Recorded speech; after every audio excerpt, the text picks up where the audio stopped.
சொன்ன மாதிரி இருக்குதா? தனக்கு தானே இப்படி நிரூபிக்கிற அதிசயத்தை திருக்குறான்ல பார்க்கிறோம். அதே மாதிரி இன்னொரு முக்கியமான விஷயம், அதாவது இப்ப நம்ம வானம் இருக்கிறது, பூமியில வாழ்றோம். இந்த பூமியில இருந்து பார்த்தா நமக்கு மேல ஏதாவது தடுப்போ எதுவும் தடுக்கிற மாதிரி ஒரு கூரையோ பில்டிங்கோ இருக்குதா? இல்ல, ஓப்பனா தான் இருக்குது. நம்ம பூமியில வாழ்றோம். இந்த கட்டடத்தில் நம்ம வாழ்றோம்னு வைங்க, கட்டடத்தில் தரைன்னு ஒன்று இருக்குது, சுவருன்னு ஒன்று இருக்குது, மேல வேற ஒன்று இருக்கிறது. இந்த சுவர் அக்கம் பக்கத்தில் உள்ளவங்க நம்மளை பார்க்காம இருக்கிறதுக்கு, நம்முடைய எல்லையை தீர்மானித்துக் கொள்வதற்கு இந்த சுவர்கள் உதவுகிறது. ஓண்டு இருந்துச்சுன்னு வைங்க, மேல இருந்து எட்டி பார்ப்பான், வெயில் நம்மளை பார்க்கும், பனி நம்மளை பார்க்கும், அதுல இருந்தெல்லாம் நம்மளை காப்பாத்தணும். அதுக்காக வேண்டி என்ன இருக்குது, இப்படி ஒண்ணு முகடு, இதெல்லாம் இருந்தா தானே அதை முகடு கூரை கட்டிடம்னு சொல்லுவோம். ஆனால் இந்த நம்ம வாழ்ற இந்த பூமியில நமக்கு தெரிஞ்சு ஓண்டு சூரியனை பார்க்கிற மாதிரி திறந்து கிடக்குது. இங்க இருந்து எதை பார்க்கலாம்? சூரியனை பார்க்கலாம், சந்திரனை பார்க்கலாம், எந்த கோள்கள் உங்களுக்கு தெரிகிறது அதெல்லாம் பார்க்கலாம், அதுல இருந்துட்டு உங்களை பார்க்கலாம். இங்க இருந்து இப்படி நேரம் ஒரு கல்ல விட்டு எரிஞ்சுன்னா அது பாட்டு எதுவுமே தடுக்காம சர்றண்டு போய்கிட்டே இருக்கும். ராக்கெட்டை விடுறோம், அது மாதிரி கிழிச்சிட்டு மேல போயிட்டே இருக்கிறது. இப்படி நம்ம பார்த்தோம்னு சொன்னா மேல என்னமாவது இருக்கிற மாதிரி உங்களுக்கு தெரியுதா? மேல ஒரு தடையோ உங்களுக்கு ஒரு வீடு அமைப்புல நம்மளை பாதுகாக்கக்கூடிய அம்சமோ ஏதாவது இருக்கிற மாதிரி உங்களுக்கு தெரியுதா? ஒண்ணுமே தெரியல.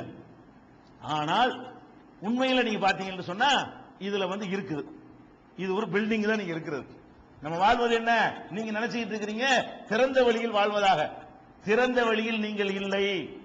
சூரியனில் இருந்து பூமிக்கு இடையில எடுத்துக்கொண்டீர்களே, ஆனால் உங்களுக்கு மேல ஒரு கட்டடம் கட்டப்பட்டிருக்கிறது. இதுக்கு மேல நம்ம கட்டிடத்துக்குள்ளதான் உட்கார்ந்து இருக்கிறோம். கட்டிடத்துக்கு மேல நமக்கு மேல என்ன இருக்குது, ஒரு கட்டிடம் கட்டப்பட்டிருக்கிறதுங்கிறதை விஞ்ஞானிகள் சொல்றான். அப்புறம் புராணம் படிச்சா நம்ம ஆச்சரியம், இதெல்லாம் கடல்லாம் ஒண்ணுமில்லாம போயிருது. அவ்வளவு பெரிய பேருண்மையை அல்லாஹ் சொல்ற காட்சியை பார்க்கிறோம். எப்படின்னு கேட்டா, பூமியில வாழ்றோம் இல்லையா, இந்த பூமியில நமக்கு மேல இங்க இருந்து தரையில இருந்து எடுத்துக்கொண்டீர்களே, ஆனால் 10,000 கிலோமீட்டர் உயரம் இப்படி போய்கிட்டு இருக்கிறேன்னு வைங்களேன். இப்படி மேல 10,000 கிலோமீட்டர், மேல 10,000 கிலோமீட்டர் உயரத்திற்கு காத்து இருக்கிறது. எவ்வளவு தூரத்துக்கு காத்து இருக்கிறது? இங்க இருந்து போனீங்கன்னு சொன்னா 10,000 கிலோமீட்டர் இந்த காத்து சுவாசிக்கிறீங்கல்ல, இந்த காத்து எவ்வளவு தூரத்துக்கு இருக்கிறது? 10,000 கிலோமீட்டர் வரைக்கும் காத்து இருக்கிறது. 10,000 கிலோமீட்டருக்கு மேல ஒண்ணுமே கிடையாது, காத்துலாம் கிடையாது. இந்த 10,000 கிலோமீட்டர் காத்துல கூட அதிசயம் என்னன்னு கேட்டா, இந்த 10,000 கிலோமீட்டர்ல இங்க இருந்து 29 கிலோமீட்டர் எடுத்துக்கணும். 10,000 எவ்வளவு, 29 எவ்வளவு கவனிங்க. 10,000 எவ்வளவு பெரிய தொலைவு, அதுல 29 ரொம்ப ரொம்ப ரொம்ப சின்ன அளவு. இங்க இருந்து ஒரு 29 கிலோமீட்டருக்கு பாருங்க, அதுலதான் 97% காத்திருக்குது. இந்த 29க்கு மேல உள்ள 9,970 கிலோமீட்டர் இருக்குது, அதுலயும் காத்திருக்கிறது 3%. அதான் இங்க 29 30 கிலோமீட்டர் வச்சுக்கிறங்க, இங்க தரையில இருந்து 30 கிலோமீட்டர் உயரம் வரைக்கும் காத்திருக்கல. இந்த காத்து அடர்த்தி கூடுனது. இதுல மொத்த காத்துல, இந்த 10,000 மீட்டர்ல உள்ள மொத்த காத்துல 97% எங்க இருக்குது? இங்கதான் இருக்குது. இந்த 30 கிலோமீட்டருக்குள்ள தான் இருக்குது. 30 கிலோமீட்டருக்கு மேல போனீங்கன்னா காத்துடைய அடர்த்தி எல்லாம் குறைஞ்சு போய் 3% காத்து தான் இந்த 9,000 9,000 சச்சம் 10,000 இந்த 30 கூட மைனஸ் ஆகி போடலாம்.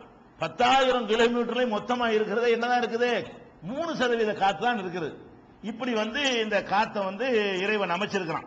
இந்த 29 கிலோமீட்டர்ல தான் காத்து அடர்த்தி. எப்படின்னா, காத்தை பொறுத்த வரைக்கும் நம்ம விரிக்கவும் செய்யலாம், அடைக்கவும் செய்யலாம். நீங்க டயர்ல அடிக்கிறான்ல காத்து, அது எவ்வளவு காத்து இருக்குது? அந்த காத்தை கொண்டு ஒரு 1000 பலூன் ஊதலாம். பலூன் அளவுக்கு போதுங்கிற அளவுக்கு அந்த காத்தை எடுத்தா எத்தனை செய்யலாம்? 1000 பலூன்ல அடைக்கிற அளவுக்கு உள்ள காத்தை தான் அந்த ஒரு சின்ன டயர்ல வச்சுக்காங்க. அழுத்துறான் காத்த, அழுத்தி அழுத்தி அழுத்தி அழுத்தி என்ன செய்யறான்? அவளை அமுக்கி தண்ணியில் அமுக்க முடியாது. மாவு அமுக்கலாம்ல, மாவு மேலோட்டமா குவிச்சு வைக்கவும் செய்யலாம். ஒரு அமுக்கமுக்கனா பாதியாக்கலாம்ல. காத்தை அப்படி ஆக்க தேவையில்லை, அவ 1% அளவுக்கு அமுக்கலாம். நல்ல அடர்த்தியான கடினமான ஒரு பொருளுக்குள்ள காத்தை ஏத்துனீங்கன்னு சொன்னா அது இந்த பில்டிங்ல உள்ள மொத்த காத்தையும் ஒரு சின்ன ஒரு இதுல அடைச்சிடலாம். காத்துக்கு அழுத்தம்ங்கிறது கொடுத்துறதுனால அந்த பஸ்ஸையே தாங்குது. இந்த டயர்ல உள்ள காத்து, அந்த காத்து பஸ்ஸை தாங்கிட்டு போதா இல்லையா? இந்த சின்ன காத்த வச்சிருக்காங்கல்ல, மீட்டர் வச்சு அடிக்கிறான். அப்ப இந்த காற்று என்ன செய்யுதுன்னா அழுத்தி வச்சிருக்குது இந்த 29 கிலோமீட்டர்ல. அதுக்கு மேல உள்ளதுல அழுத்தாம என்ன செய்யுது, சும்மா லேசான முறையில் அந்த காத்து இருக்கிறது, அது வாழ்வதற்கு பத்தாது.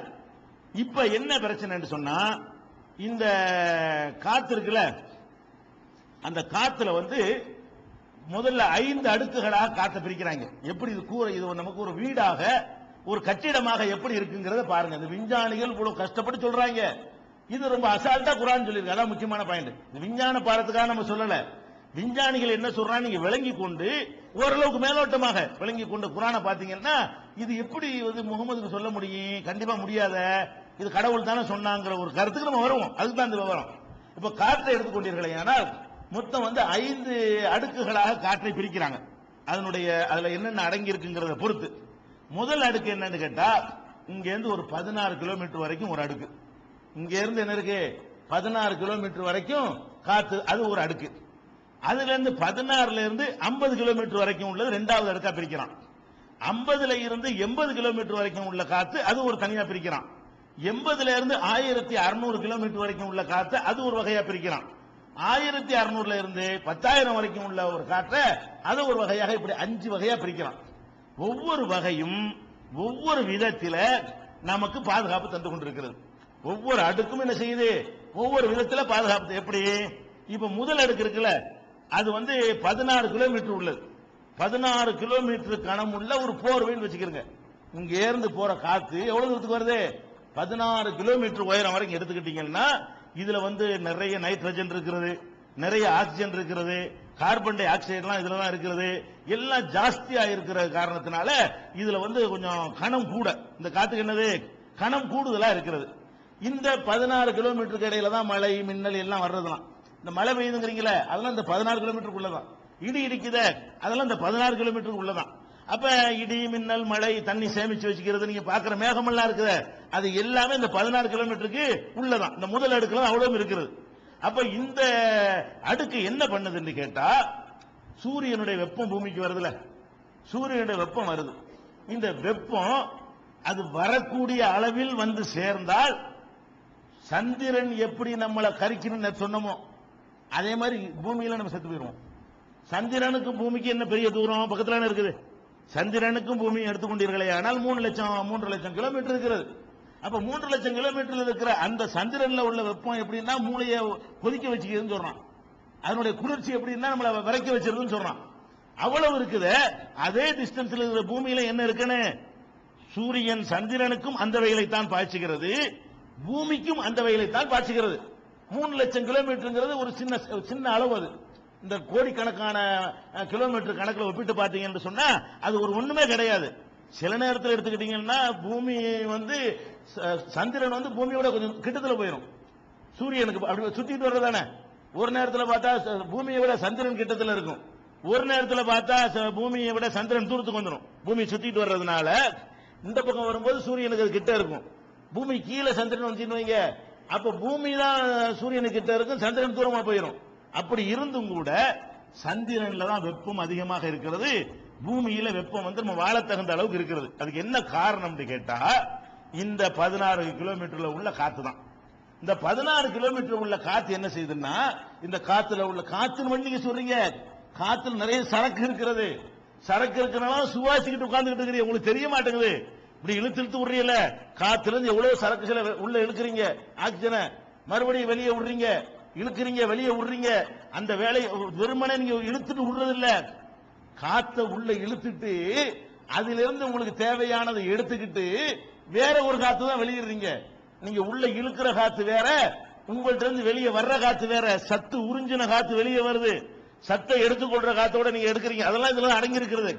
இந்த ஆக்சிஜன்லாம் இதுல இருக்கா இல்லையா, இதெல்லாம் சேர்ந்து இந்த 18 கிலோமீட்டர் என்ன பண்ணுதுன்னா, ஒரு கனமான ஒரு இந்த சுவர் மாதிரி, இந்த சுவர் மாதிரி ஒரு முகடு மாதிரி சூரியனுடைய வெப்பத்தை அப்படி குறைக்குது. அதுல இருக்கக்கூடிய அந்த குளுமை காத்தெல்லாம் சேர்ந்து அது எவ்வளவு வெப்பத்தை இந்த பூமிக்கு தருகிறதோ அவ்வளவு தர விட மாட்டோம் அப்படின்னு சொல்லி இந்த காத்து தடுக்கிறதுனாலதான் இங்க வந்து வெப்பம் கம்மியா இருக்கிறது. இதே அளவுக்கு தூரத்தில் உள்ள சந்திரன்ல வெப்பம் பல மடங்கு அதிகமா இருக்கிறது. அங்க காத்து இல்ல, சந்திரன்ல காத்தும் இல்ல, ஆக்சிஜனும் இல்ல, ஒண்ணுமே இல்ல. அப்ப இந்த கூரை இருக்கு பாருங்க, இந்த 0ல இருந்து ஆரம்பிச்சு 16 கிலோமீட்டர், இந்த கேப் மட்டும் இல்லை என்று சொன்னால் இந்த பூமியில் நம்ம வாழ முடியாது. சூரியனுடைய வெயில்ல செத்து கருவாடா போயிருவோம். அப்ப அந்த சூரியன்ல இருந்து வரக்கூடிய வெயில என்ன எப்படின்னு கேட்டா அந்த சுவர் காப்பாத்துற மாதிரி ஒரு கனமான போர்வையை போத்திக்கிறீங்கல்ல, அந்த மாதிரி என்ன செய்யுதுன்னு கேட்டா அங்கிருந்து வரக்கூடிய வெப்பத்தை தடுத்து நிறுத்தி குறைச்சி ஒரு அளவுக்கு தருது. இதுவும் அப்படித்தான் செய்யும். மொத்தத்தை நிப்பாட்டுமா? நீங்க சுவர் இப்படி மாடி கட்டிட்டு உட்கார்ந்தா கூட சூரியன்ல இருந்து வர்ற வெப்ப நேரத்தில் ஃபேனை கூட போடுறீங்களா இல்லையா? குளிர் நேரத்தில் ஃபேனை குறைக்கிறீங்களா இல்லையா? அதே வெப்பத்தை முழுசா தராதே தவிர கொஞ்சம் தரத்தான் செய்யும். பகல்ல வரக்கூடிய வெப்பமும் ராத்திரி ஒரே மாதிரியா இருக்குது, இது கொஞ்சம் தடுக்குது. இதே மாதிரி தான் இந்த காற்று படலம் ஒரு முகடு மாதிரி, வீட்டுக்கு மேல போட்ட முகடு. முகடு எப்படி முகடுனா மூடும்ல, முகடு மாதிரி உங்களுக்கு தடுக்கிறது. அடுத்து என்ன, இன்னொரு விஷயத்தை நீங்க பார்க்கணும். நம்ம பூமி வெப்பம் அடைஞ்சிருச்சு. இந்த வெப்பத்தை எவ்வளவு சீக்கிரம் குளிர்ந்து போயிடவும் கூடாது. அந்த பூமி எவ்வளவு வெப்பத்தை வடிகட்டி இந்த காற்று நமக்கு தருகிறதோ அந்த வெப்பம் உடனே வெளியேறி போச்சுன்னு வைங்க, குளிர ஆரம்பிச்சிடும். ராத்திரி வரைக்கும் இப்படி கொஞ்சம் கொஞ்சமா வெளியேறி மறுபடியும் அந்த சூரிய வெளிச்சம் வர்ற வரைக்கும் அதை தக்க வச்சு காப்பாற்றணும். உடனே இந்த வெப்பம் வெளியேறாமல் எது தடுக்குதுன்னு கேட்டா இந்த காத்து போர்வை தான் என்ன செய்யுது, வெளியேறாம தடுத்துக்கிட்டு இருக்குது. இந்த காத்து நின்று கொண்டு இந்த பூமி சூரியன்ல இருந்து எவ்வளவு வெப்பம் நமக்கு கிடைச்சிச்சோ அந்த வெப்பத்தை உடனே வெளியேற்றி விடாம 12 மணி நேரத்தில் கொஞ்சம் கொஞ்சம் கொஞ்சம் கொஞ்சமா வெளியேற விட்டு, அதனால ராத்திரி தூங்க இயலுது. சூரியன் போனவன விரைச்சு போயிருவீங்க. சூரியன் போன உடனே குளிர்ல விரைச்சிருவீங்க. அது பூமிக்கு வந்த வெப்பத்தை வடிகட்டவும் செய்யுது. சேர்ந்த இந்த 40 டிகிரி வெப்பத்தை ஒரு 10 டிகிரி அளவுக்கு தான் அது குறைக்கிறது. மொத்தத்திலையும் குறைச்சு 0 மைனஸ்ல கொண்டே குறைச்சுன்னு வைங்க, நம்ம வாழ இயலுமா? அதை விட மாட்டேங்குது. இருந்த வர்ற வெப்பத்தை தடுக்கவும் செய்கிறது, இங்க இருந்து வெளியே போறதையும் கொஞ்சம் கொஞ்சமாக வெளியேற்றுகிறது. இப்ப நல்லா கவனிக்க வேண்டிய விஷயம் என்னன்னா, சூரியனிலிருந்து வருகிற வெப்பம் சந்திரனுக்கும் ஒரே அளவு வருகிறது, பூமிக்கும் ஒரே அளவு வருகிறது. பூமிக்கு அவ்வளவு வெப்பம் 127 டிகிரி வெப்பம் இங்க வந்தும் கூட உங்களுக்கு 40 தான் தருகிறது. 80 ஃபில்டர் பண்ணிருது, நிறுத்தி வைத்து விடுகிறது. இந்த 40 வெப்பத்தை ராத்திரி வரைக்கும் தக்க வைத்து ரொம்ப குளிர்ந்து போகாமல் அந்த 40 இருந்து ஒரு 33 7 6 5 தான் குறைக்குது. அது இருந்தா நம்ம வாழ்ந்துட முடியும். ஒரேடியா சரசரசர்னு வெப்பத்தை கக்கிருச்சுன்னு வைங்க, வந்த வெப்பத்தை அப்பவும் வாழ இயலாது. இப்ப நல்லா கவனிக்க வேண்டிய விஷயம் என்னன்னா, சூரியனிலிருந்து வருகிற வெப்பம் சந்திரனுக்கும் ஒரே அளவு வருகிறது, பூமிக்கும் ஒரே அளவு வருகிறது. பூமிக்கு அவ்வளவு வெப்பம் 127 டிகிரி வெப்பம் இங்க வந்தும் கூட உங்களுக்கு 40 தான் தருகிறது. 80 ஃபில்டர் பண்ணிருது, நிறுத்தி வைத்து விடுகிறது. இந்த 40 வெப்பத்தை ராத்திரி வரைக்கும் தக்க வைத்து ரொம்ப குளிர்ந்து போகாமல் அந்த 40 இருந்து ஒரு 33 7 6 5 தான் குறைக்குது. அது இருந்தா நம்ம வாழ்ந்துட முடியும். ஒரேடியா சரசரசர்னு வெப்பத்தை கக்கிருச்சுன்னு வைங்க, வந்த வெப்பத்தை அப்பவும் வாழ இயலாது. இது விஞ்ஞானிகள் என்ன சொல்றான்னு கேட்டா, இந்த 16 கிலோமீட்டர் காத்து இருக்குத அது நமக்கு ஒரு முகடு மாதிரி. முன்னாடி ஒரு பில்டிங் ஒரு செவர்ல முகடு போட்டால் அது எப்படி நம்மளை காப்பாத்துமோ, வெயிலில் இருந்தும் பனியில் இருந்தும் காப்பாத்துமோ, அந்த வேலையை நம்ம கண்ணுக்கு தெரியாத இந்த காத்து செய்து கொண்டிருக்கிறதுங்கிறான். இப்ப அல்லாஹ் சொல்றான் பாருங்க, அல்லதி ஜஅலலக்கும் அர்த கராரன், பூமியை வாழத்தகுந்த இடமாக அல்லாஹ் ஆக்கினான். வஸ்ஸமா பினாஅன், வானத்தை பினாஅன் கூரையாக உங்களுக்கு ஆக்கினான். கூரையே இல்ல, ஓண்டு தெரியுது சூரியன். அல்லாஹ் என்ன வார்த்தை யூஸ் பண்றான், வானத்தை உனக்கு கூரையாக்கி இருக்கிறேன். கூரை செய்யற வேலை அது செய்யுது, உனக்கு தெரியல. இந்த வானம் நான் வானம்ங்கிறத காத்துதான் சொல்றான். இது இல்லைன்னு வச்சுக்க நீ வாழ இயலாது. நான் ஒரு கூரை அமைத்திருக்கிறேன். 40வது சூறாவுல 64 வசனத்துல அல்லாஹ் சொல்லி காட்டுகிறான். இதே கூரை என்ற வார்த்தையை 2வது சூறாவுல 22வது வசனத்துல அல்லாஹ் சொல்லி காட்டுகிறான். அதே மாதிரி வஸ்ஸக்பில் மர்ஃபூ வல் பைத்தில் மஅமூர், பைத்துல் மஅமூர் மீது ஆணையாக, உயர்த்தப்பட்ட முகட்டின் மீது ஆணையாக அல்லாஹ் சொல்றான். உயர்த்தப்பட்ட முகடுன்னு வானத்தை தான் சொல்றான். இது 52வது சூறாவுல 5வது வசனத்துல சொல்றான். அப்ப மேல நமக்கு ஒண்ணு இல்லாம இருந்தும் அல்லாஹ் என்ன சொல்றான்னு கேட்டா, மேல ஒண்ணு இருக்குடா, அது ஒரு முகடாக உனக்கு இருக்கிறதுடா. முகடு என்ன வேலையை செய்யும்? ஒரு முகடு உள்ள இடத்துல வசிக்கிறவனும் வெட்ட வழியில வசிக்கிறவனுக்கு என்ன வித்தியாசம்? வீட்டுல கூரை போட்டு வந்தவன் வசித்தால் சூரிய வெப்பத்தில் இருந்து அவன் காத்துக் கொள்கிறான், குறைத்து தருகிறது. திறந்த வழியில 12 மணி பகல் 1 மணிக்கு படுத்து கிடந்தான்னு சொன்னா அவனால் படுக்க இயலாது. இந்த வேலையை செய்யுதுல, அதே வேலையை இந்த வானம் காத்து செய்யுதா இல்லையா? அப்ப இது எப்படி முகடுங்கிறான்? நல்லா தெரியுது, ஒன்னையும் காணாமடு, அவனுக்கு தெரியும் என்ன இருக்குங்கிறது. விஞ்ஞானிகள் என்ன பண்றான், நீங்க ஒண்ணுமில்லை எப்படி சொல்றாங்க விஞ்ஞானிகள்? ஒண்ணுமில்லை நினைக்காதீங்க, இப்படி கண்ணுக்கு தெரியுதுன்னு நினைக்காதீங்க. கண்ணுக்கு தெரியலாம், அட கண்ணாடிகளை கூரட்டு வச்சு தொலைஞ்சிட்டு போ, கண்ணாடி உடையாத கண்ணாடி எல்லாம் வந்துருச்சுல, கண்ணாடிக்கு மேல ஒரு 1000 கிலோத்துக்கு வைக்கலாம், அப்படி கண்ணாடிலாம் வந்துருச்சு. அந்த மாதிரி கண்ணாடியில உனக்கு கூரையை போட்டு வைத்தால் இப்படி பாக்குற என்ன செய்யுது, ஒண்ணும் இல்லாத மாதிரி தெரியுது. கண்ணுக்கு தான் உனக்கு கூரை இல்ல, வெயில தடுக்குமா தடுக்காதா? தடுக்கும்ல. பனியை தடுக்குமா தடுக்காதா? அப்ப கூரை இல்லைன்னு அப்ப கண்ணுக்கு தெரிஞ்சாதான கூரை. கூரை செய்யற வேலையை செஞ்சா கூரை இல்லையா? அப்ப இந்த காற்று அடுக்கு இருக்கு, இந்த 16 கிலோமீட்டர்ல உள்ள காற்று அடுக்கு உனக்கு கூரையாக இருக்கிறதுன்னு சொல்லி விஞ்ஞானிகள் சொல்றாங்க.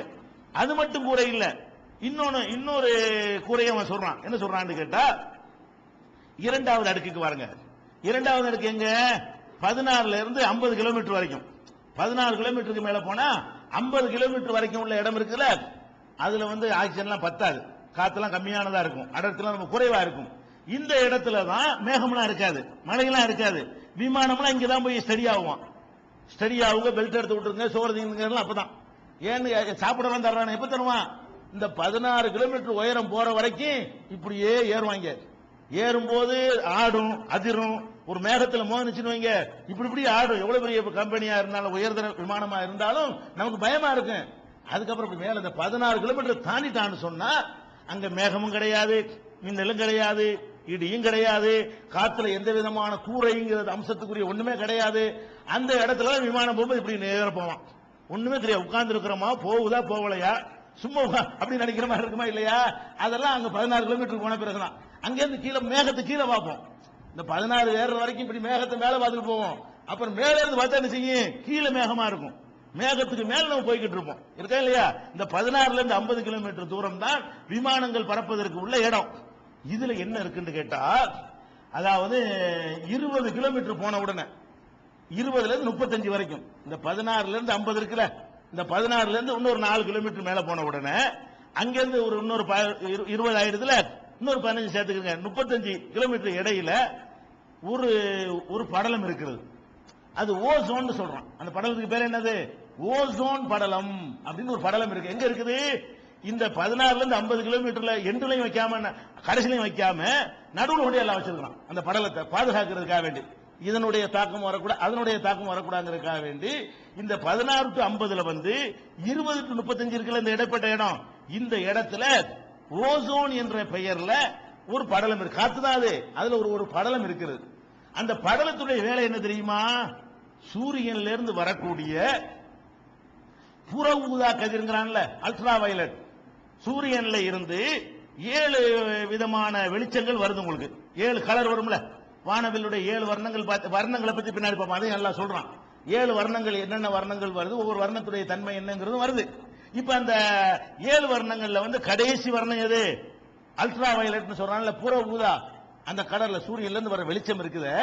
ஃபர்ஸ்ட் சிகப்புல ஆரம்பிக்கும், இன்ஃப்ராரெட்ங்கிறான்ல, சிகப்புல ஆரம்பிச்சு இந்த பக்கத்துல அல்ட்ரா வயலட், இந்த ஊதாவுக்கு அடுத்தது, ஊதாவுக்கு அடுத்த இந்த காக்கா முட்டைக்கு அடுத்த கலர்ல உள்ளது, அந்த கலர்ல முடியும். நடுவுல என்ன இருக்கும்? ஆரஞ்சு கலரு, சிவப்பு கலரு, ப்ளூ கலரு, பல மாதிரி கலர் நடுவுல இருக்கும் இல்லையா? இந்த கடைசியில அல்ட்ரா வயலட்டுங்கிறான். இந்த சூரியன்ல வர்ற இந்த கதிர்கள்ல அல்ட்ரா வயலட்டுங்கிற அந்த கதிர் டேஞ்சர் ஆனது. அது என்ன அப்படியே பூமிக்கு வந்துச்சுன்னு வைங்க, அந்த கதிர் வந்தால் நம்ம திசுக்கள்ல உள்ள உயிரணுக்கள் அழிச்சிரும். அந்த கதிர் மட்டும் ஓசோன் ஒண்ணு அந்த அல்ட்ரா வயலட் நேர இறங்குனுச்சுன்னு சொன்னா நம்ம தோள்கள்ல உள்ள ஒவ்வொரு செல்லுலையும் உள்ள உயிர்கள்லாம் போய் அப்படி சொறி சொறியாகி அதை மனிதன் மாதிரி நம்ம இருக்க மாட்டோம், ஈரப்பசையெல்லாம் போயிடும், எந்த செல்லுகளுக்கும் உயிர் தன்மை இருக்காது, அப்படியே ஒரு மனிதன் வாழவே முடியாத அளவுக்கு அது ஆயிரும். அவ்வளவு டேஞ்சரானது எது? Ultra violet. அதனால இப்ப அல்ட்ரா வயலட் தான் எல்லாம் சாவடிக்கிறாங்க. எதை? குடி தண்ணீர் கிருமி எல்லாம் சாவடிக்கிறான். எதை செலுத்தி சாவடிக்கிறான்? அல்ட்ரா வயலட்டுங்கிற அந்த வெளிச்சத்துல இருந்து மற்ற ஆறையும் பிரிச்சு விட்டுவிட்டு அல்ட்ரா வயலட்டை மட்டும் தனியா பிரிச்சு எடுத்து அதை கொண்டு தண்ணியில பாய்ச்சினா அது எதை சாவடிச்சு விடுது? தண்ணியில உள்ள உயிரணுக்கள் எல்லாம் சாவடிச்சிருந்து அது குடிச்சா நல்லதுங்கிறான். அது நம்மளுக்கு பாய்ச்சா நம்ம போயிருவோம். தண்ணியில பாய்ச்சதுனால தண்ணியில உள்ள உயிரணுக்கள் எல்லாம் போயிடுது, அது நமக்கு பாய்ச்சினா முடிஞ்சு வச்சுக்காத. அப்ப இந்த அல்ட்ரா வயலட்டுடைய டெக்னாலஜில தான் இப்ப வாட்டரை சுத்தப்படுத்துற எல்லாமே அமைஞ்சிருக்கு. தண்ணி சுத்தப்படுத்துறாங்கல்ல, பழைய காலத்துல இந்த கரிகீர் எல்லாம் போட்டு செய்வாங்க, அது ஒரு பழைய காலத்து முறை. இப்ப நவீன முறையில் என்ன பண்றான்னு கேட்டா, அந்த அல்ட்ரா அந்த சூரியன்ல இருந்து வெளிச்சத்துல இருந்து வரக்கூடிய எந்த இதுல இருந்து கூட 7 கலர் வருது, எந்த ஒரு லைட்ல இருந்து 7 கலர் வருது. அதுல இந்த அல்ட்ரா வயலட்டுக்கு உள்ள தன்மை என்னன்னு கேட்டா அது மட்டும் தனியா பிரித்து எடுத்தீர்களே ஆனால் அது உயிரணுக்களை என்னஞ்சிரும் அழிச்சிரும். அப்ப சூரியன்ல இருந்து அல்ட்ரா வயலட்டுங்கிற மஞ்சள் சிகப்போட சேர்த்து எது வருது? அல்ட்ரா வயலட்டும் வருது. இந்த ஓசோன் என்ன பண்ணுதுன்னு கேட்டா அல்ட்ரா வயலட்டை மட்டும் பிடிச்சு நிப்பாட்டி போடுது. இந்த ஓசோன்கிற இந்த 15ல இருந்து 35 கிலோமீட்டர் வரைக்கும் உள்ள அந்த இடம் இருக்கு பாருங்களேன், அது என்ன பண்ணுது? 20ல இருந்து 35 வரைக்கும் உள்ளது என்ன பண்ணுதுன்னா அங்கேருந்து வருதுல சூரிய ஒளி நேர அதை என்ன செய்யுது? எல்லா கலரையும் உள்ள விடுது. சிகப்பை விடுது, மஞ்சளை விடுது, ஊதா விடுது, எல்லாத்தையும் உள்ள விட்டுப்புட்டு எதை நிப்பாட்டுது? அல்ட்ரா கடைசி கலர் நீ நின்றுக்க, உனக்கு அனுமதி இல்ல, அதை மட்டும் இது தடுக்குமா? எது தடுக்கும்? ஓசோன் படலம் தடுக்கிறது. அந்த ஓசோன்கிற படலம் மட்டும் இல்லை என்று சொன்னால் அந்த 2வது அடுக்கில் அல்ல அமைச்சு வச்சுக்கிறான அந்த கூரை, அடுத்த கூரை, இந்த கூரை வெப்பத்துக்கு உள்ள கூரை, அதோட அல்ல நிப்பாட்டாம உனக்கு ஆபத்து வரக்கூடிய கூரை இருக்கு பாரு, அதை தடுக்கிறதுக்காக வேண்டி அங்க ஒரு கூரையை போட்டிருக்கிறான். அதை விஞ்ஞானிகள் சொல்றாங்க ஏறக்குறைய ஒரு கூரை மாதிரி அங்கேருந்து வரக்கூடிய ஒரு இதை வெளிச்சத்தை நமக்கு தடுக்கிறதா இருந்தா இந்த மாதிரி செவர போட்டு லைட் அடிச்சா நமக்கு பார்க்க முடியுமா? அந்த மாதிரி என்ன செய்யுதுன்னு கேட்டா ஒரு குறிப்பிட்ட ஒரு எது நமக்கு கேடு தருமோ அதை மட்டும் தனியா ஒதுக்குற வேலையை எது செய்யுது? இந்த 2வது அடுக்கில் நடுவில் அமைந்திருக்கக்கூடிய ஓசோன் படலம் செய்கிறது. இப்ப ஓசோன்ல ஓட்ட விழுந்துருச்சுக்கிறான். மனிதர்கள் நிறைய தவறாக யூஸ் பண்ற காரணத்தினால ஓசோன் படலத்தில் அங்கங்க ஓட்டைகள் விழுவுது, அதனாலதான் பல விதமான நோய்கள் பரவுதுங்கிறான். அது அது அந்த டாபிக் இப்ப வேண்டியதில்லை. இப்ப பிரச்சனை என்ன? வானத்தை கூரைன்னு எல்லாம் சொல்றான, முகடுங்கிறான. விஞ்ஞானிகள் அதையே சொல்றான், அடே உனக்கு ஒரு முகடு இல்லடா, இந்த முகடு வெப்பத்தையும் குளிரையும் பேலன்ஸ் பண்ணுது, அந்த முகடு அல்ட்ரா வயலட்டை தடுத்து நிப்பாட்டுது. உன்னை அழிக்க வரக்கூடிய புற ஊதா கதிர்கள் இங்க வராமல் இருப்பதற்கு உனக்கு என்ன செய்யுது? அது தடையாக நிக்குதுன்னு சொல்லி அங்க ஒரு 2வது சோறு, எத்தனை சோறு போட்டிருக்கான்னு பாருங்க. அப்ப வானம் ஒண்ணும் தெரியாம சூரியன் நேர பார்த்துட்டு கூரை இல்லைன்னு சொல்லுவீங்களா? இப்ப அல்லாஹ்வுடைய வசனத்தை படிச்சு பார்க்கிறோம். வானத்தை கூரையாக ஆக்கி இருக்கிறானே, முகடாக அமைத்திருக்கிறானே, அவனை பயப்பட மாட்டீர்களா? அப்ப முகடாமை கண்டுபிடிக்கலான்னு அடங்கி இருக்குது. பயப்பட மாட்டீங்களான்னு கேட்டாலேயே அதுல என்ன விளங்குது? நீ சிந்திச்சு பார்த்தால் அதை உன்னால கண்டுபிடிக்க இயலும் அப்படிங்கிறது வருது. இது 2வது கூரை. சரியா போச்சா? அதோட நிக்கல. 50ல இருந்து 80 வரைக்கும் 50 கிலோமீட்டர் மேல போயிட்டீங்க. அங்கிருந்து ஒரு 30 50 கிலோமீட்டருக்கு மேல போன பிறகு அங்கிருந்து ஒரு 30 கிலோமீட்டர் அளவு இருக்கு பாருங்களேன். அந்த இடத்தை எடுத்துக்கிட்டீங்கன்னு சொன்னா அதுல என்ன இருக்குன்னு கேட்டா அது பெரிய ஆச்சரியம். அந்த காத்துல அந்த தடையில விண்கற்கள் நம்மள பூமியை நோக்கி வந்துகிட்டே இருக்கிறது. விண்கள்னா உங்களுக்கு விளங்குதா? நம்ம எல்லாம் ஒன்னா இணைந்திருந்தேன்னு சொன்னோம், வெடித்து சிதறியதுன்னு சொன்னோம், சிதறின பிறகு அங்கங்க கோள்கள்லாம் உருவாச்சுன்னு சொன்னோம். கோள்களா உருவாகுனது போக கோள்கள்ல சேர முடியாம சின்ன சின்ன பொருள்கள் இருக்குல்ல, அதான் விண்கள்ங்கிறது. பெரிய அளவுல வந்தது பூமி மாதிரி இப்படி திரண்டுருச்சு, சந்திரன் மாதிரி இப்படி திரண்டுக்கிருச்சு. ஆனால் சில பொருள்கள் இருக்கிறது ரொம்ப சின்னது. சின்னதுன்னா பூமியை வச்சு நான் சின்னதுங்கிறேன், அது சின்னதெல்லாம் கிடையாது. அதுல ஒவ்வொரு கல்லு குறைஞ்சபட்சம் எடுத்துக்கிட்டீங்கன்னா 96,000 சதுர மீட்டருங்கிறான். ஒரு கல்லுடைய அளவு எவ்வளவு? 96,000 ஸ்கொயர் மீட்டர், சதுர மீட்டருங்கிறான். 96,000 சதுர மீட்டர் விளங்குதா? இப்படி 96,000 மீட்டர், இப்படி 96,000 மீட்டர் வரும். அதான் சதுரம் எவ்வளவு பெருக்கணும்? அப்ப அது மீட்டர் எவ்வளவுன்னு பாத்துக்கிறேங்க. அப்ப எத்தனைக்கு எத்தனை இருந்தா 96,000 வந்து கால்குலேட் பண்ணிக்கிறீங்க. அப்ப அவ்வளவு பெரிய பாறாங்கல் எல்லாம் என்ன இருக்குது அங்க நிக்குது. பூமியோட ஒப்பிடும் பொழுது சின்னது நம்ம சொல்றமே தவிர அது சின்னதெல்லாம் கிடையாது. 96,000 அளவு சதுர மீட்டர் கொண்ட கற்கள் எல்லாம் பூமியை நோக்கி வந்துகிட்டே இருக்குது. படைக்கப்பட்ட காலத்தில் இருந்து என்ன செய்யுது? அது பாட்டுக்கு வந்துகிட்டே இருக்குது. வந்து விழுந்தா என்ன ஆகுறது? மெட்ராஸ்ல ஒரு 96,000 சதுர மீட்டர்ல வந்து ஒரு கல் விழுந்தா என்னவாகும்? மொத்த மெட்ராஸே, மொத்த காஞ்சி மாவட்டம் சேர்ந்து காலியாயிரும். அவ்வளவு பெரிய ஒரு கல் அது. சட்னியா போயிருமா இல்லையா? ஆனா விழுந்துகிட்டே தான் இருக்கிறது, ஒண்ணுமே ஆக மாட்டேங்குது. அது என்ன வேகத்துல வருது தெரியுமா? அந்த கற்களுடைய வேகம் குறைஞ்சது 43,000 கிலோமீட்டர் வேகம். என்ன வேகத்துல வருது? 43,000. 100 மீட்டர் 100 கிலோமீட்டர்ல போய் மோதினாலே சட்னியா போயிடுறோம். பஸ் 100 கிலோமீட்டர்ல மோதிட்டு போய் ஒரு மரத்துல முட்டினா என்னவாயிருது? ஒன்னும் தேர மாட்டேங்குது. அப்ப 43,000 கிலோமீட்டர் வேகம்னா என்ன வேகம்னு கற்பனை பண்ணிக்கிறங்க. அந்த கல்லு வருது. அந்த கல்லு கூட எங்க ஜாஸ்தியா இருக்குன்னு கேட்டா செவ்வாய்க்கும் வியாழனுக்கு நடுவுல செதறினது. செவ்வாய்க்கு நமக்கு பின்னாடி தான் இருக்கு. ஒரு வகையில பாத்தீங்கன்னா செவ்வாய்க்கும் வியாழனுக்கு நடுவுல என்ன இருக்குது? அந்த கற்கள் எக்கச்சக்கமா இருக்கிறது. அப்பப்ப உள்ள நுழைஞ்சுக்கிட்டே இருக்குது. பூமியை நோக்கி என்ன செய்யுது? அந்த கற்கள்லாம் வேக வேகமா வருது. 43,000 இருந்து 57,000 வரைக்கும் அதனுடைய ஸ்பீடு. சில கற்கள் வந்து அதனுடைய சைஸை பொறுத்து 43,000 கிலோமீட்டர் வேகத்தில் வரும். சில கற்கள் அதனுடைய வேக சைஸை பொறுத்து 57,000 வரைக்கும் வருது. குறைஞ்சது 43 இருக்கும், அதிகபட்சம் 57,000 கிலோமீட்டர் வேகம். அப்ப 96,000 சதுர மீட்டர் கொண்ட கற்கள் 57,000 மைல் கிலோமீட்டர் வேகத்துல பூமியை நோக்கி வந்து வேகமா வந்து விழுந்தா என்ன ஆகும்? அப்ப என்ன ஆகுதுன்னு கேட்டா, இந்த இடத்துல இதை வெப்பமாக அல்ல ஆக்கியிருக்க. அந்த ஆக்சிஜன் ஒண்ணுமே இல்லாதனால அந்த காத்தை வந்து பயங்கர வெப்பமாக்கி வச்சிருக்கலாம். அந்த சில நேரத்தில் இந்த காத்துலாம் சுடும் பாத்தீங்களா? இந்த கோடை சில காலத்துல காத்துல வறண்ட காத்தா போயிடும். காத்து மேல பட்டாலே நெருப்பு மாதிரி இருக்கும். அதுல ஆக்சிஜன் எல்லாம் குறைஞ்சு வரும். சில சீசன்ல நம்மளே அனுபவிச்சிருக்கிறோம். அப்ப மொத்தத்தையும் எல்லாத்தையும் உறிஞ்சி எடுத்து அந்த காத்து எப்படி இருக்கு? நெருப்பு மாதிரி ஒரு காத்து இருந்துகிட்டு இருக்கிறது.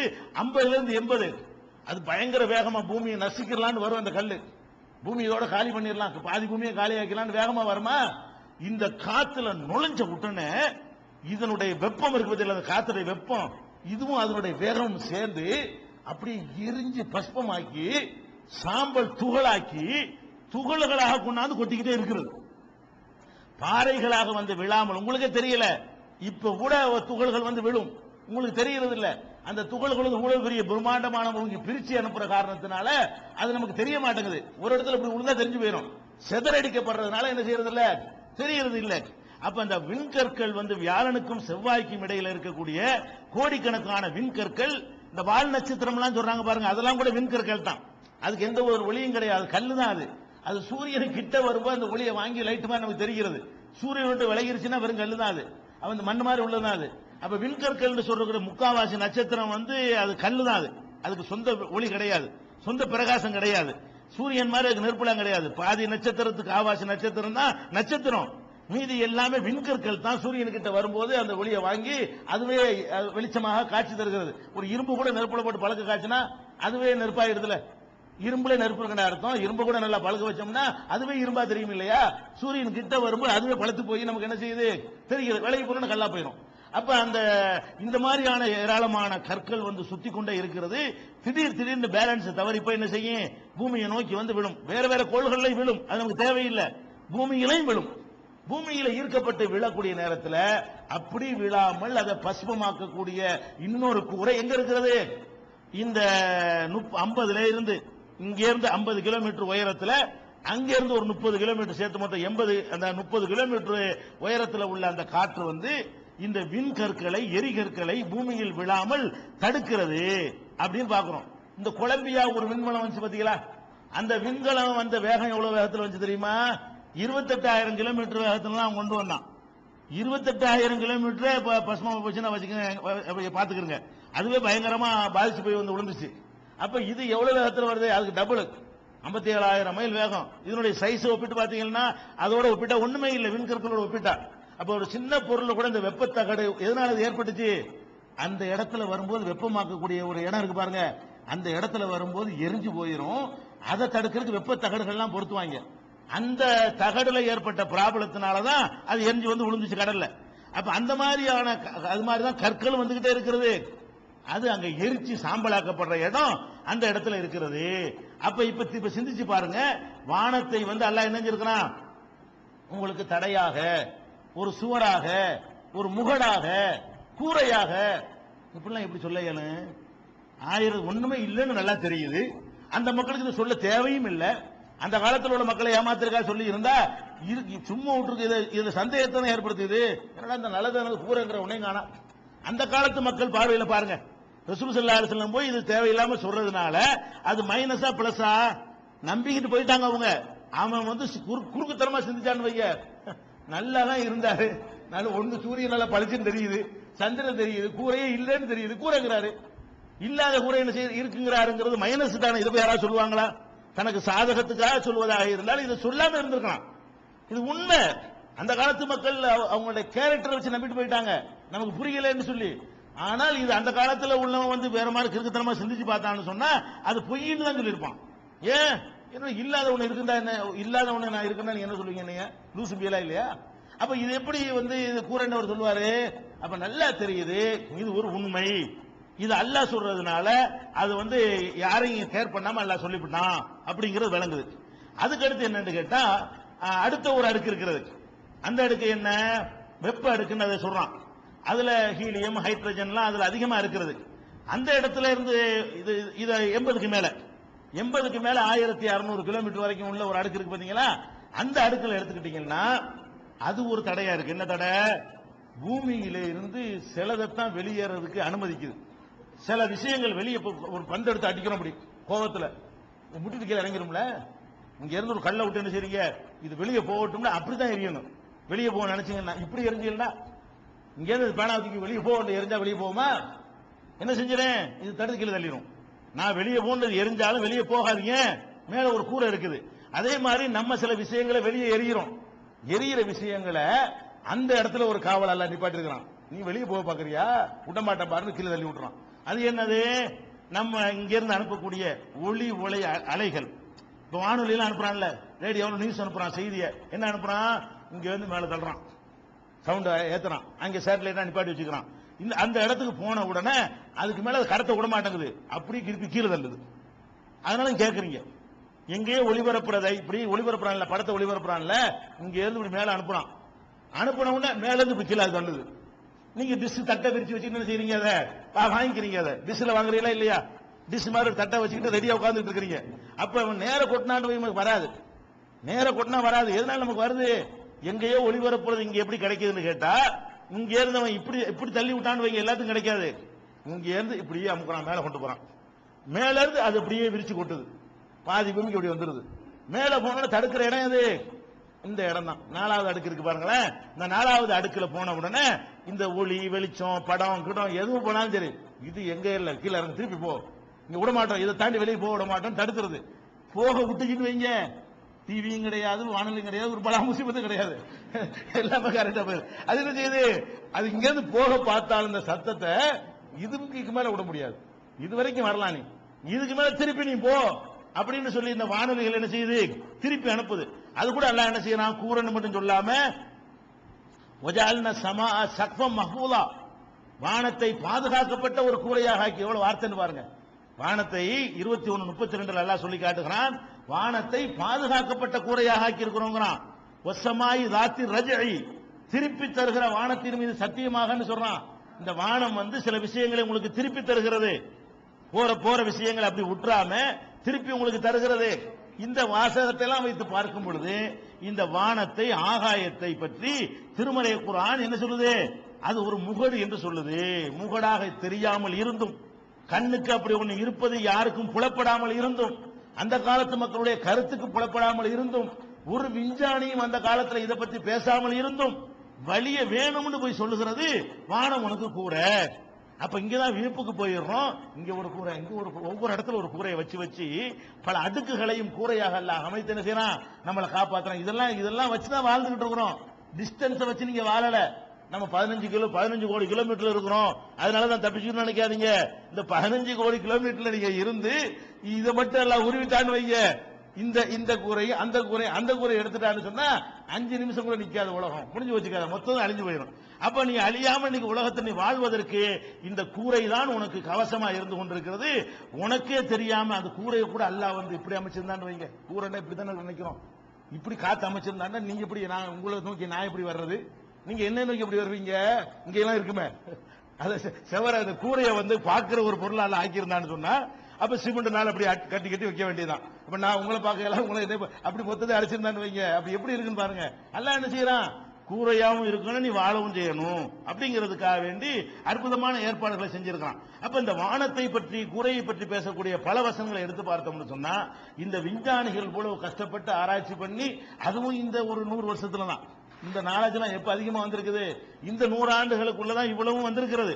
இந்த 100 ஆண்டுகள்ல இருக்கக்கூடிய விஞ்ஞான வளர்ச்சியை கொண்டு இந்த வசனத்தை ஆய்வு செஞ்சு பார்த்தால் அவன் பிரமிப்புடைய எல்லைக்கு போயிருவான், ஆச்சரியத்துடைய விளிம்புக்கு போயிருவான். இது மனிதனுடைய சொல் அல்ல, இந்த முடிதான் சொல்லுவான். அதுல இருந்து என்ன வரும், இதை ஒருத்தன் படிச்சு பார்த்தான்னு சொன்னா, இது மனுஷன் அன்னைக்கு சொல்லி இருக்க இயல, இன்னைக்கு யாராவது சொன்னாங்கன்னு சொல்லி நாங்க மனுஷன் ஏத்துக்கிறோம். 1400 வருஷத்துக்கு முந்தைய இது சொன்னது நீ சொன்னால் கண்டிப்பா இது மனிதன் சொல்லி இருக்க முடியாது, அந்த முடிவுக்கு வருவானா இல்லையா? அதான் பொருள்.